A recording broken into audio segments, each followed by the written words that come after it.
Wait wait wait, যাচ্ছ কোথায়? ব্লগটা দেখে যাও। গুড মর্নিং বন্ধুরা, কেমন আছো তোমরা সবাই? দেখো আমাদের এখানে সকাল থেকে প্রচুর বৃষ্টি হচ্ছে। আমি তো ভাবলাম পুরো বন্যাই হয়ে গেছি, এমন বৃষ্টি হচ্ছে। দেন আমি চলে এলাম ওয়ার্কআউট করতে। তো সকাল সকাল ওয়েদার দেখে তো লেজি লেজি লাগছিল, কিন্তু ওয়ার্কআউটটা করলে একটু শরীরটাও হেলদি লাগবে আর মনটাও ফ্রেশ হবে, তার জন্য আমি ওয়ার্কআউট করতে চলে এলো। দেখো আমার পাপান কি করছে, ও আমার সাথে এইভাবে ওয়ার্কআউট করে। আমি যেহেতু ফোন দেখে ওয়ার্কআউট করি, ও ফোনের মধ্যে দেখছে যে কিভাবে কি হচ্ছে।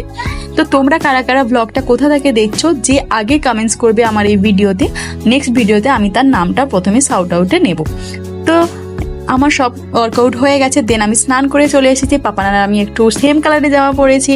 দেন আমি এক গ্লাস চিয়া সিডস খেয়ে নিলাম। তারপরে আজকের চিকেন রান্নাটার দায়িত্ব নিলাম আমি। তো আজকে চিকেন রান্নার পর আমি খেয়ে নিলাম ভাত। যেহেতু আমি ইন্টারমিডিয়েট ফাস্টিংয়ে আছি, তাই 12টার সময় ভাত খেলাম। তো তোমাদের ব্লগটা ভালো লাগলে একটা লাইক করে দিও। বাই।